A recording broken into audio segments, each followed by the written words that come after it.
ചിലർക്കെങ്കിലും offended ആവും. എന്നാലും നിങ്ങൾ റോയൽ എൻഫീൽഡ് ക്ലാസിക് അല്ലെങ്കിൽ 350 സ്റ്റാൻഡേർഡ് വാങ്ങിയിട്ട് ഹൈവേ കൂടെ ഓടിക്കുന്നില്ലേ, അത് ആക്റ്റീവ് അതിനേക്കാളും സൂപ്പറിൽ ഓടിക്കാനായിട്ട് അങ്ങനെയാണെങ്കിൽ. അതായത് വെറുതെ കൈ കൊടുത്താൽ വണ്ടി ഫാസ്റ്റായിട്ട് പോകും, നമുക്ക് കാര്യങ്ങളിൽ ലഗേജ് വെക്കാം, ഒക്കെ വയ്ക്കാം, ഓടിച്ചുകൊണ്ട് പോകും. പക്ഷേ പകരം നിങ്ങൾ ബുള്ളറ്റ് തന്നെ മേടിക്കുന്നില്ലെങ്കിൽ എൻഫീൽഡ് തന്നെ മേടിക്കുന്നില്ലേ.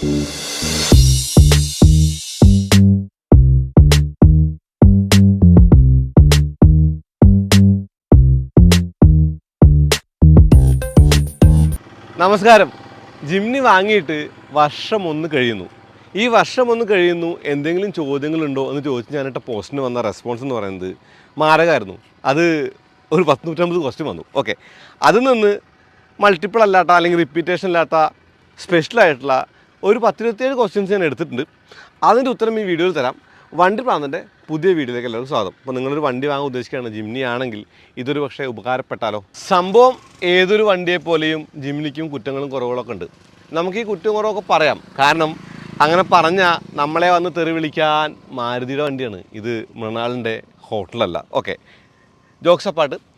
ജിംനി എന്ന് പറയുന്നത് ഒരു സ്പെഷ്യൽ കാറാണെന്ന് നിങ്ങൾക്ക് തോന്നിയിട്ടുണ്ടോ? ഉണ്ടെങ്കിൽ താഴെ കമൻറ്റ് ചെയ്യൂ. ഇത് കണ്ടോ, 1 അല്ല 2 അല്ല 3 അല്ല 27 എണ്ണം ഉണ്ടേ. ഈ 27 ക്വസ്റ്റ്യൻസിൻ്റെ ചോദ്യകർത്താവ് അല്ലെങ്കിൽ ചോദിച്ച ആളുടെ പേര്, ഇൻസ്റ്റ ID താഴെ ഞാൻ എഴുതി കാണിക്കാം, അല്ലെങ്കിൽ അത് കൊടുക്കുന്നത് നല്ലത്, കാരണം കാണാൻ പറ്റുമല്ലോ. പിന്നെ ഇതേ സംഗതി കട്ട് ചെയ്തിട്ട് ഇൻസ്റ്റാഗ്രാമിൽ ഇടാൻ പറ്റുന്ന നോക്കട്ടെ, അങ്ങനെയാണെങ്കിൽ സ്റ്റോറി ആയിട്ടും ഇടാം. എന്തായാലും ആദ്യ ചോദ്യം ഭയങ്കര രസമാണ്. ഈ ഒരു കൊല്ലത്തിനിടയിൽ ഇത് വേണ്ടായിരുന്നോ എന്ന് ഒരിക്കലെങ്കിലും തോന്നിയിട്ടുണ്ടോ എന്നാണ് ചോദിച്ചത്. ഉത്തരം ഫ്രാങ്ക്ലി പറയാം, ഇല്ല, തോന്നിയിട്ടില്ല. EMI അടയ്ക്കുന്ന സമയത്ത് ആ EMI ഇന്ന ദിവസം കട്ട് ചെയ്യുന്നു എന്ന മെസ്സേജ് വരുമ്പോൾ മാത്രം ഈ മാസം EMI ഉണ്ടല്ലോ എന്ന് തോന്നിയതല്ലാണ്ട് വണ്ടി വേണ്ടായിരുന്നു എന്ന് തോന്നിയിട്ടില്ല. എനിക്ക് തോന്നുന്നില്ല അങ്ങനെ തോന്നും എന്ന്, വേണ്ടായിരുന്നു തോന്നുന്നു എന്നുള്ളത്. കാരണം എനിക്കൊരു ലിറ്റിൽ ജോയ് അല്ലെങ്കിൽ ഇഷ്ടപ്പെട്ട വണ്ടിയാണിത്. അത് ആ ഒരു ഇഷ്ടം ഗ്രോ ചെയ്യുന്നേ ഉള്ളൂ, കുറയുന്നില്ല. അതുകൊണ്ട് ഉത്തരം ഇല്ല എന്നുള്ളതാണ്. രണ്ടാമത്തെ ക്വസ്റ്റ്യൻ, വാട്ട് അബൌട്ട് മെയിൻ്റനൻസ്, അതായത് ഇതിൻ്റെ പരിപാലനം. ഓക്കെ, ഓയിൽ മാറി ഞാൻ 1000 കിലോമീറ്ററിൽ, മാറേണ്ട കാര്യം ഉണ്ടായില്ല, ഞാൻ മാറി. അത് 2000 രൂപയോളം ചിലവായിട്ടുണ്ട്. 10,000 ആവുമെന്ന് എനിക്ക് തോന്നുന്നു. ഇപ്പോൾ വരുന്ന സർവീസിന് 2000 രൂപയോളം വരും. അതാണ് ചിലവാക്കിയിട്ടുള്ള മെയിൻ്റനൻസ്. പക്ഷേ ഒരു ചെറിയ റീകോൾ എനിക്ക് കിട്ടിയായിരുന്നു. റീകോൾ എന്ന് പറയുമ്പോൾ നമ്മുടെ വീല് കിടന്നിട്ട് വെട്ടുന്ന ആ ഒരു സംഗതി ഉണ്ടല്ലോ, നമ്മുടെ വീലിൻ്റെ ഇങ്ങനെ ആകുന്ന ആ ഒരു കംപ്ലൈൻറ്റ് മാറ്റാൻ വേണ്ടിയിട്ട് കിങ് പിന്നും റോട്ടേഴ്സും മാറിയിട്ടുണ്ടായിരുന്നു. ഓക്കെ, അത് മെയിൻ്റനൻസിൻ്റെ ഗണത്തിൽ പെടുത്തിയാൽ ഒരു പക്ഷേ ഇനിയും വന്നേക്കാലോ. അങ്ങനെ പെടുത്തുകയാണെങ്കിൽ ഒരിത്തിരി ചിലവുള്ള കാര്യമാണ്. പക്ഷേ ഇത് വാറണ്ടി റീകോൾ ആയതുകൊണ്ട് ചിലവുണ്ടായിട്ടില്ല.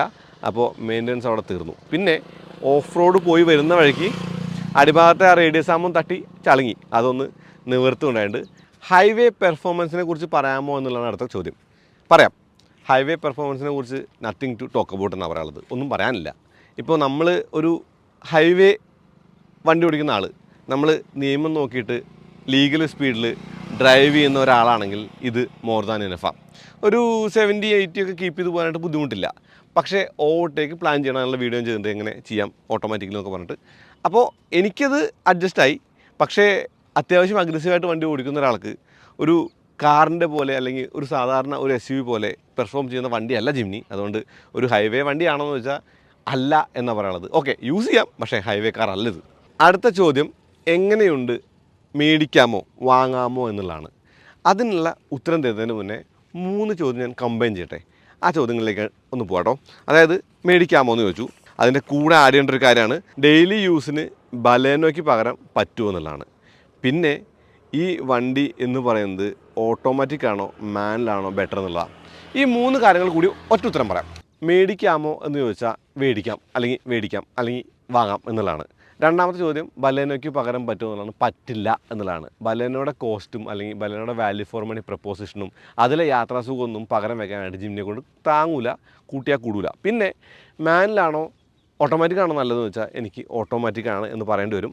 ഇതിന് 3നും വ്യക്തമായിട്ടുള്ള ഉത്തരങ്ങളുണ്ട്. അതിൻ്റെ ഒരു സബ് ആൻസേഴ്സ് അതുകൂടി പറയാം. വാങ്ങാമെന്ന് വെച്ചാൽ നിങ്ങളൊരു കാറായിട്ട് കണ്ട് ജിംനി മേടിക്കരുത്. ഒരു വില കൂടിയ ടോയ് അല്ലെങ്കിൽ ഒരു ലൈഫ് സ്റ്റൈൽ വണ്ടിയായിട്ട് മേടിക്കാം. ഹൈലക്സ് വാങ്ങണമെന്ന് ആഗ്രഹമുണ്ട്, പറ്റില്ല, പകരം ഒരു ജിംനി മേടിക്കാം. ഒരു താറോക്സ് വാങ്ങണമെന്ന് ആഗ്രഹമുണ്ട്, പറ്റില്ല, പകരം ജിംനി മേടിക്കാം. ഒരു ജീവാഗൺ വാങ്ങണമെന്ന് ആഗ്രഹമുണ്ട്, പറ്റില്ല, പകരം ജിംനി മേടിക്കാം. ഒരു ജീപ്പ് റാംഗ്ലർ വാങ്ങണമെന്ന് ആഗ്രഹമുണ്ട്, പറ്റില്ല, പകരം ജിംനി മേടിക്കാം. ഓക്കെ, ഒരുപാട് വണ്ടികൾക്ക് പകരം വയ്ക്കാൻ പറ്റിയ വണ്ടിയാണിത്, കോസ്റ്റ് എഫക്റ്റീവ്ലി. ഒരു ഓഫ് റോഡൊക്കെ പോകാം, അല്ലെങ്കിൽ ഇടയ്ക്കൊക്കെ എടുത്തൊരു ഫൺ റൈഡിന് പോകാം, ഒരു ലേഷർ ഡ്രൈവ് ആവാം, റിക്രിയേഷണൽ വണ്ടിയായിട്ട് ഉപയോഗിക്കാം. അങ്ങനെ കുറച്ച് കാര്യങ്ങൾക്കൊക്കെ ഉപയോഗിക്കാം. പക്ഷേ ഒരു ഫാമിലി കാറായിട്ട് യൂസ് ചെയ്യാൻ പറ്റില്ല. പറ്റുമായിരിക്കും, 2 പേരും ഒരു കൊച്ചൊക്കെ ആണെങ്കിൽ പറ്റുമായിരിക്കും, അല്ലെങ്കിൽ 3 പേരാണെങ്കിൽ മാക്സിമം പറ്റുമായിരിക്കും. ബാക്ക് സീറ്റ് എന്ന് പറഞ്ഞാൽ അത്ര കംഫർട്ടബിൾ അല്ല. പിന്നെ ബോഡി ഓൺ ഫ്രെയിമാണ്, അതിൻ്റേതായിട്ടുള്ള ബുദ്ധിമുട്ടുകളുണ്ട്. സോ ബലേനോ ആണ് കംഫർട്ടിൻ്റെ ലെവലിലും ഫാമിലി കാർ എന്ന നിലയിലും സ്കോർ ചെയ്യുന്നത് ജിംനിയേക്കാൾ. ഓക്കെ, മൂന്നാമത്തെ എന്തായിരുന്നു? ഓട്ടോമാറ്റിക്കാണ്, മാനുവലാണ്. ഓക്കെ, മാനുവലാണ് ബെറ്റർ എന്ന് പറയുന്ന ആളുകളുണ്ട്, പവറും അല്ലെങ്കിൽ കാര്യങ്ങളൊക്കെ വെച്ചിട്ട്. പക്ഷേ ഓടിക്കാൻ ഒരിത്തിരി കമ്പൽസം എന്നുള്ള അല്ലെങ്കിൽ കുറച്ച് ബുദ്ധിമുട്ടാണ് മാനുവൽ. കാരണം ഷിഫ്റ്റർ എന്ന് പറയുന്നത് ഇന്നോടെയൊക്കെ പോലെ ഡയറക്റ്റ് ഷിഫ്റ്റർ ആയതുകൊണ്ടും ക്ലച്ച് കുറച്ച് ഹെവി ആയതുകൊണ്ടും സ്പ്രിംഗ് ആക്ഷൻ കുറച്ച് കൂടുതലായതുകൊണ്ടൊക്കെ മാനുവൽ ഓടിക്കുക എന്ന് പറയുന്നത് ടാസ്ക്കാണ്. ആ ടാസ്ക് ഒഴിവാക്കാൻ വേണ്ടിയിട്ടും കുറച്ചുകൂടി ലൈഫ് ഈസി ആക്കാനായിട്ടും ജിംനി മേടിക്കുമ്പോൾ ഓട്ടോമാറ്റിക് ആണ് നല്ലത്. ഓഫ് റോഡ് ചെയ്യുമ്പോൾ ബേസിക് ഓഫ് റോഡിങ്ങിനും ഓട്ടോമാറ്റിക്കാണ് നല്ലത്. നമുക്ക് കാര്യമായിട്ടും ചെയ്യില്ല. ഡ്രൈവ് ഇട്ട് ഫോർ അച്ചോ, ഫോർ എല്ലോ, ഫോർ അച്ചല്ല അയച്ച് ഇട്ട് കഴിഞ്ഞാൽ വണ്ടി വേണ്ട കാര്യം നോക്കിയാണ് പോക്കോളും. അങ്ങനെ പറയുമ്പോൾ ഓട്ടോമാറ്റിക്കാണ് നല്ലത്. ഈ 3 ക്വസ്റ്റ്യൻസും കൂടെ പറയാനുള്ളത്, ജിംനി എന്ന് പറയുന്ന വണ്ടി എന്ന് പറയുന്നത് ഓട്ടോമാറ്റിക്കാണ് നല്ലത്, ബലയ്ക്ക് പകരം പറ്റില്ല, വാങ്ങാവുന്നതാണ്. അടുത്ത ചോദ്യം, ടയർ മാറണോ സ്റ്റോക്ക് മതിയോ എന്നുള്ളതാണ്. ഈ ഉത്തരം ടെസ്റ്റ് ചെയ്ത് പരീക്ഷിച്ച ഒരാളാണ് ഞാൻ. സ്റ്റോക്ക് മതി. നിങ്ങളൊരു ഹാർഡ് കോർ ഓഫ് റോഡല്ല, നിങ്ങളൊരു പ്രൊഫഷണൽ ഓഫ് റോഡറായിട്ട് മാറാനും അല്ലെങ്കിൽ അതിൻ്റെ ടൂളായിട്ടല്ല ജിംനി മേടിച്ചതെങ്കിൽ നിങ്ങൾക്ക് സ്റ്റോക്കാണ് നല്ലത്. അതിന് കാരണമുണ്ട്. സ്റ്റോക്കാണ് നല്ലതെന്ന് പറയുമ്പോൾ ഈ സ്റ്റോക്ക് വീൽ അത്യാവശ്യം ക്യാപ്പബിളാണ്. ഇപ്പോൾ നമ്മൾ ചെയ്യുന്ന ബേസിക് ഓഫ് റോഡിങ്ങിനൊക്കെ ഇത് കവറിടാം. പിന്നെ അത്ര എക്സ്ട്രീമൊക്കെ ആയിട്ട് പോകുന്നുണ്ടെങ്കിൽ മാത്രം നമ്മൾ മാറ്റിയാൽ മതി. മാറ്റുമ്പോൾ അതിൻ്റേതായിട്ടുള്ള ബുദ്ധിമുട്ടുകളുണ്ട്. ഇതിൻ്റെ വണ്ടിയുടെ ഈ പവർ എന്ന് പറയുന്നത് വലിയ വീലിനും വലിയ ടയറിനൊന്നും പര്യാപ്തമല്ല, അല്ലെങ്കിൽ ആ ഒരു ടയറൊന്നും വലിക്കാൻ വണ്ടിക്ക് ശേഷിയില്ല, കുറവാണ് അത്. അതുകൊണ്ട് തന്നെ ഈ ഒപ്റ്റിമമായിട്ടുള്ള ടയർ കീപ്പ് ചെയ്യുന്നതാണ് നല്ലത് എന്നുള്ളതാണ് എൻ്റെ ഉത്തരം. ഇനിയുള്ള 2 ചോദ്യങ്ങൾ കമ്പൈൻ ചെയ്യുന്നത് സിറ്റി ഡ്രൈവ് എക്സ്പീരിയൻസ് എങ്ങനെയുണ്ട് എന്നുള്ളതും ടേണിംഗ് റേഡിയസ് ബുദ്ധിമുട്ടാണോ എന്നുള്ളതാണ്.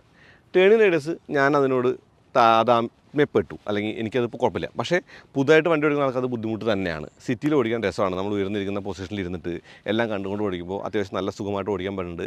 സ്പീഡും സിറ്റിക്ക് തക്കവണ്ണം നല്ല സ്പീഡൊക്കെ ഉള്ള ഒരു വണ്ടിയാണ്. അതായത് വലിയ പവർഫുൾ അല്ല ഹൈവേക്ക്, പക്ഷേ സിറ്റിക്ക് ഇനഫാണെന്നുള്ളതാണ്.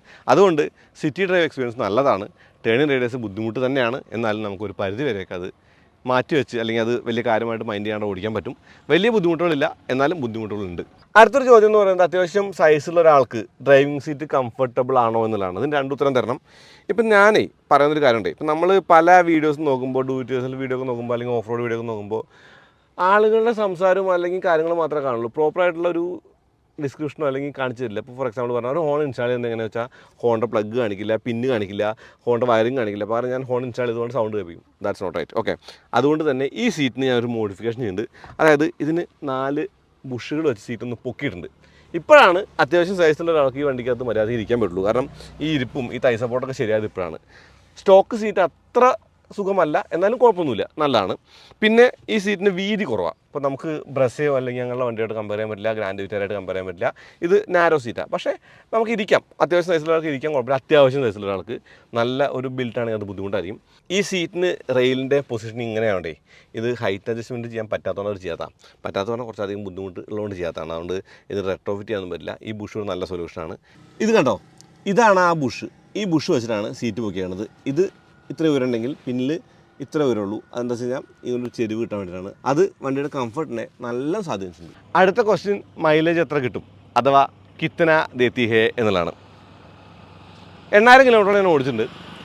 ഓവറോൾ ഫ്യൂവൽ എഫിഷ്യൻസി എന്ന് പറയുന്നത് 10.9 കിലോമീറ്ററാണ്. അതങ്ങനെ സ്പെസിഫിക്കലി പറയാൻ കാരണം, ഞാൻ എപ്പോൾ ഫുൾ ടാങ്ക് അടിച്ച് ഓടിച്ചാലും ആദ്യത്തെ കുറച്ച് കിലോമീറ്ററൊക്കെ നമുക്കൊരു 13, 14, 14.5 ഒക്കെ കാണിക്കും. പക്ഷേ അത് സെറ്റിലാവുന്നത് 10.9 വന്നിട്ടാണ്. Full tank to full tank ഞാൻ ചെക്ക് ചെയ്തപ്പോൾ, അതായത് ഇവിടുന്ന് മൈസൂരും തിരിച്ച് ഞാൻ വന്നപ്പോൾ ചെക്ക് ചെയ്തപ്പോൾ എനിക്ക് അന്ന് 11.4 കിലോമീറ്ററോളം ഓവറോൾ എഫിഷ്യൻസി കിട്ടി. 13.5 കിലോമീറ്ററോളം ആദ്യത്തെ ഒരു 100 കിലോമീറ്റർ കാണിച്ചു. ഓക്കെ, ഓട്ടോമാറ്റിക്കാണ്. ഹൈവേയിലൊരു 12 മാക്സിമം, ഒരു 7 മുതൽ ഒരു 9 വരെയൊക്കെ നമുക്ക് സിറ്റിയിലും കിട്ടും. അതാണ് ഇതിൻ്റെ ഫ്യൂവൽ എഫിഷ്യൻസി. വീണ്ടും 3 ചോദ്യങ്ങൾ കമ്പൈൻ ചെയ്യാണ്. വർത്താണോ, ഇത് ഓവർ റേറ്റഡ് ആണോ, ഇതിൻ്റെ ക്രൂസിങ് സ്പീഡ് എത്രയാണ്? ഓക്കെ, വർത്താണോ എന്ന് വെച്ചാൽ ഞാൻ വാങ്ങിച്ച വിലയ്ക്ക് വേണ്ടി വർത്താണ്. എനിക്ക് നല്ല ഓഫറൊക്കെ കിട്ടണം. ആ ഒരു ഡിസംബറിൽ വന്ന ഓഫറിൽ. അപ്പോൾ അത് നിങ്ങൾക്ക് അറിയാൻ, ഞാൻ ഓൾറെഡി പറഞ്ഞിട്ട് വീണ്ടും പറയുന്നില്ല. എത്ര വില എന്ന് പറയാത്ത ഡെലിബറേറ്റ്ലി ആ വില പറയേണ്ട വെച്ചിട്ട് തന്നെയാണ്.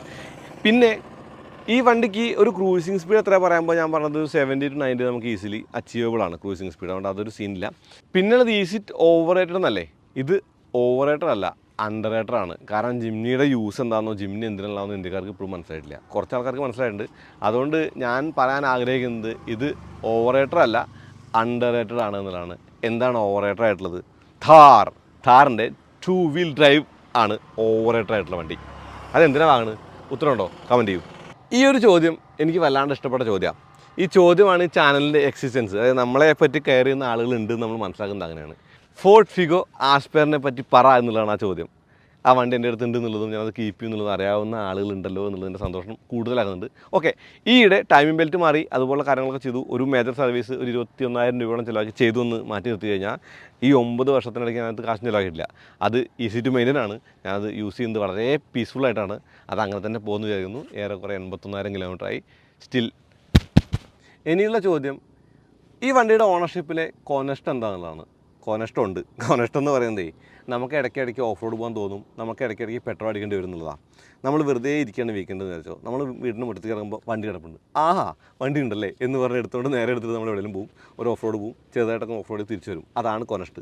അത് കൊനഷ്ടല്ല, അത് ഫൺ ഫാക്ടറാണ്. പക്ഷേ വേണമെങ്കിൽ കൊനഷ്ടായിട്ട് കാണാം. വേറെ കൊനഷ്ടൊന്നും ഇല്ല കേട്ടോ. ഇതിങ്ങനെ ഓടിക്കാനായിട്ട് കൈ ധരിക്കുന്നുള്ളത് മാത്രമേ ഉള്ളൂ കൊനഷ്ട്. ഓടിക്കുക എന്ന് പറയുമ്പോഴേ വെറുതെ ഓടിക്കില്ല. ഇപ്പോൾ നമുക്കൊരു വണ്ടി വീട്ടിലുണ്ട്, അത് ഓടിക്കണമെങ്കിൽ ഒരു കാര്യം വേണം. ഒരു കടയിൽ പോകണം, അല്ലെങ്കിൽ ഒരു സ്ഥലത്തേക്ക് നമ്മൾ പോകണം, ടൂർ പോകണം, ഒക്കെയാണ് നമ്മൾ വണ്ടി ഓടിക്കുക. ഇതങ്ങനെയല്ല, നമ്മൾ വണ്ടി ഓടിക്കാനായിട്ട് പോകണം എന്നുള്ളതാണ് ഇതിൻ്റെ ഒരു കൊനഷ്ട്. ഇത് ഹാപ്പി ആയിട്ടുള്ള കൊനഷ്ടാണ്, ഒരു പ്രത്യേകതരം കൊനഷ്ടാണ്. അടുത്ത ചോദ്യം, സ്റ്റേജ് 1 ചെയ്യാൻ പ്ലാൻ ഉണ്ടോ എന്നുള്ളതാണ്. തൽക്കാലം ഇല്ല. ഇനിയിപ്പോൾ വല്ല സ്പോൺസർഷിപ്പോ അല്ലെങ്കിൽ വല്ല ഒരു വണ്ടിയുടെ ഒരു പ്രൊമോഷൻ വീഡിയോ ഒക്കെ ചെയ്യുമ്പോൾ ആ സമയത്ത് എങ്ങാനും ചെയ്താലേ ഉള്ളൂ, അല്ലെങ്കിൽ ചെയ്യാനുള്ള പ്ലാനില്ല. കാരണം ലോങ് ടൈം യൂസ് ചെയ്യാൻ ഉദ്ദേശിച്ച വണ്ടിയാണിത്. അതുകൊണ്ട് തന്നെ മാക്സിമം സ്റ്റോക്കായിട്ട് കീപ്പ് ചെയ്യുന്നതാണ്. ഇപ്പോൾ സ്റ്റേജ് 1 ഹാമൊന്നുമില്ല, ചെയ്യാൻ പറ്റിയാൽ ചെയ്യും. പക്ഷേ ഒരു 25,000-30,000 കൊടുത്ത് സ്റ്റേജ് 1 ചെയ്യുമ്പോൾ ആ 30,000 രൂപയ്ക്ക് എനിക്ക് എത്ര കിലോമീറ്റർ വണ്ടി ഓടിക്കാമെന്നുള്ള കണക്കൂട്ടിലൊക്കെ വരും. നമ്മൾ പ്രാക്ടിക്കലായിട്ട് ചിന്തിക്കുന്ന ആളാണേ. അതുകൊണ്ടാണ് പെട്ടെന്ന് ചെയ്യുന്നില്ല എന്നുള്ളതും കയ്യിൽ നിന്ന് കാശിലാക്കി ചെയ്യില്ല എന്നുള്ളതും ഞാനൊരു തീരുമാനമായിട്ട് വെച്ചേക്കുന്നത്. ഈ KL 48 കണ്ടുകൊണ്ടായിരിക്കണം വടക്കാഞ്ചേരിയിൽ എവിടെയാണെന്ന് ചോദിച്ചിട്ടുണ്ട്. വടക്കാഞ്ചേരിയിൽ ചെറുതുരുത്തിയിൽ പള്ളിക്കരയിൽ സ്കൂളിനടുത്താണ് വീട്. അതാണ് വീട്. ഞാൻ എറണാകുളത്ത് താമസിക്കുന്നതേ ഉള്ളൂ. അപ്പോൾ വടക്കാഞ്ചേരിയുടെ KL 48 നമ്പർ നമ്മുടെ ഒരു വികാരമാണ്. ഈ നമ്പർ നിങ്ങൾ കണ്ടുണ്ടാവുന്നത് ഫിഗോയ്ക്ക് സെയിം നമ്പറാണ്. എനിക്ക് എൻ്റെ പൾസറിൻ്റെ നമ്പർ കിട്ടിയിട്ടില്ല, പക്ഷേ KL 48 ഞാൻ KL 48 വണ്ടി എടുക്കാൻ ആഗ്രഹിക്കാറുണ്ട് എപ്പോഴും. കാരണം നമ്മുടെ വണ്ടിക്ക് നമ്മുടെ നാടിൻ്റെ മണം വേണം, നാടിൻ്റെ നമ്പർ വേണം എന്നുള്ളതാണ്. മണം എന്തായാലും കിട്ടുമല്ലോ. ഓഫ് റോഡ് ചെയ്യാറുണ്ടോ എന്നൊരു ചോദ്യം വന്നിട്ടുണ്ട്. അതിനുള്ള ഉത്തരം കൊനഷ്ടൻ്റെ കൂടെ ഞാൻ പറഞ്ഞിട്ടുണ്ട്. ഓഫ് റോഡ് ചെയ്യാറുണ്ട്, ഫ്രീക്വൻ്റ്ലി ചെയ്യാറുണ്ട്. ഈ 8,000 കിലോമീറ്ററിലേക്ക് തോന്നുന്നു പകുതിയോളം ഓഫ് റോഡാണ്. പിന്നെ 8,000 കിലോമീറ്ററിൽ പകുതി ഓഫ് റോഡോ? നോണോ പറയലെന്നല്ലേ? നിങ്ങൾ റോഡിലേക്ക് ഒന്ന് ഇറങ്ങി നോക്ക്, പകുതിയല്ല 3/4 ഓഫ് റോഡാവും നമ്മുടെ റോഡിൻ്റെ അവസ്ഥ വെച്ചിട്ട്.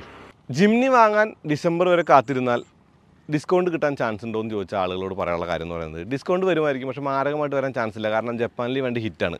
ജപ്പാനിൽ എനിക്ക് തോന്നുന്നു ഇന്ത്യയിൽ നിന്ന് എക്സ്പോർട്ടിങ്ങിൽ ഏറ്റവും കൂടുതൽ വണ്ടി കയറ്റിവിട്ട ഒരു റെക്കോർഡൊക്കെ മാരുതി കിട്ടിയിട്ടുണ്ട്, മെഴ്സീഡസിനേക്കാൾ കൂടുതൽ. അതിന് പങ്ക് വഹിച്ച വണ്ടിയിൽ ഒന്ന് ജിംനിയും പിന്നെ ഫ്രോങ്സൊക്കെയാണ്. അപ്പോൾ അവർ ഡിസ്കൗണ്ട് തന്നിട്ട് ഇന്ത്യയിൽ വിൽക്കുമോ പകരം കയറ്റി വിടുമോ എന്നുള്ളത് കണ്ടറിയണം. എന്തായാലും ചെറിയ തോതിൽ ഡിസ്കൗണ്ട് ഉണ്ടാവും. പിന്നെ ഇതൊരു നീഷ് വണ്ടിയായിട്ട് സെറ്റിലായിട്ടുണ്ട്. വാങ്ങുന്നവർ വാങ്ങിയാൽ മതി എന്നുള്ള മൈൻഡും മാരുതിക്ക് വന്നെന്ന് തോന്നുന്നു. അതുകൊണ്ട് തന്നെ ഡിസ്കൗണ്ട് ഉണ്ടാവും, പക്ഷേ മാരകമായിട്ട് കഴിഞ്ഞ വർഷങ്ങളിൽ കണ്ട ഡിസ്കൗണ്ട് കിട്ടാൻ സാധ്യതയില്ല. മാരുതി ജിംനിയുടെ റൈഡ് ക്വാളിറ്റി എങ്ങനെയെന്ന് ചോദിച്ച ചോദ്യം ഉണ്ടായിരുന്നു. ആ ചോദ്യത്തിന് ഉത്തരം 2 തരത്തിൽ പറയണം. ഒന്ന്, നിങ്ങളൊരു ഫാമിലി കാർ വാങ്ങാൻ ആഗ്രഹിക്കുന്നുണ്ട്, ഒരു ഹുണ്ടായി വെന്യൂ, ഒരു ബ്രസാദ് അല്ലെങ്കിൽ ഒരു മഹീന്ദ്ര 3XO അങ്ങനെയുള്ള വണ്ടികളൊക്കെയാണ് വാങ്ങുന്നതെങ്കിൽ നിങ്ങൾക്ക് ഒരിക്കലും ജിംനിയായിട്ട് കമ്പയർ ചെയ്യേണ്ട കാര്യമില്ല. കാരണം ജിംനിയുടെ റൈഡ് ക്വാളിറ്റി അത്ര കേമൊന്നുമില്ല ആ വണ്ടി കമ്പയർ ചെയ്യുമ്പോൾ. പക്ഷേ ഒരു ബോഡി ഓൺ ഫ്രെയിം എന്ന നിലയ്ക്ക് ഒരു ബൊലേറോ ആയിട്ട് കമ്പയർ ചെയ്താൽ, അതല്ലെങ്കിൽ ഒരു സ്കോർപ്പിയോ ആയിട്ട് കമ്പയർ ചെയ്താൽ, ഒരു ഹൈലക്സ് ആയിട്ട് കമ്പയർ ചെയ്താൽ ഇത് എക്സെപ്ഷണലാണെന്ന് മനസ്സിലാവും. പക്ഷേ ഒരു ഫാമിലി കാറിൻ്റെ റൈഡ് ക്വാളിറ്റി അല്ല, ഒരു ബോഡി ഓൺ ഫ്രെയിമിൻ്റെ റൈഡ് ക്വാളിറ്റി. എനിക്ക് റൈഡ് ക്വാളിറ്റി പലപ്പോഴും ഞാനിത് ഓടിച്ച് ഇമ്മീഡിയറ്റ്ലി ഫോർഡ് ഫിഗോ ആസ്പെയർ ഓടിക്കുമ്പോൾ എനിക്ക് മാരക ഡിഫറൻസ് ഫീൽ ചെയ്യാറുണ്ട്. മോശം റോഡുകളിൽ ഒരു പക്ഷേ ജിംനി രാജാവായിരിക്കാം, പക്ഷേ ഹൈവേയിൽ ആ രാജാവ് ഒരു ബടനായിട്ട് മാറുന്ന അവസ്ഥയാണ് നമ്മൾ കാണുക. അത് മനസ്സിലാക്കിയിട്ട് മാത്രം ജിംനിയിലേക്ക് കാലെടുത്ത് വെച്ചാൽ മതി. അല്ലാണ്ട് ഒരു ബ്രസ പോലുള്ള റൈഡ് ക്വാളിറ്റി, ഒരു ഗ്രാൻഡ് വിറ്റാര പോലുള്ള റൈഡ് ക്വാളിറ്റി, അല്ലെങ്കിൽ ഒരു വെന്യൂ പോലുള്ള റൈഡ് ക്വാളിറ്റി ഒന്നും വിചാരിച്ചിട്ട് ജിംനിക്ക് പോകുന്നത് ബുദ്ധിയല്ല എന്നുള്ളതാണ്. ജിപ്സിയുമായിട്ട് കമ്പയർ ചെയ്താൽ എന്താണ് ജിംനിക്ക് കുറവെന്ന് ചോദിച്ചില്ലേ? സ്വാഗ്. ആ ജിപ്സിക്ക് ഉണ്ടായിരുന്ന സ്വാഗ് ജിംനിക്ക് ഉണ്ടോ എന്ന് സംശയമുണ്ട്. ഓക്കെ, ജിപ്സിയുടെ കാലഘട്ടത്തിൽ താറോ അല്ലെങ്കിൽ അങ്ങനെ വണ്ടികൾ ഇന്ത്യയിൽ കുറവല്ലേ, അല്ലെങ്കിൽ ഇല്ലല്ലോ. അതുകൊണ്ട് തന്നെ ജിപ്സി ഒരു വൺ ഓഫ് എ കൈൻഡ് ആയിരുന്നു. ആ കാര്യം ജിംനിക്ക് ഉണ്ടോ വെച്ചാൽ ഇന്ത്യക്കാരുടെ മനസ്സിൽ അതില്ല എന്നുള്ളതുകൊണ്ട് ആ സ്വാഗിൻ്റെ കുറവുണ്ട്. ബാക്കിയെല്ലാം കൂടുതലാണ്.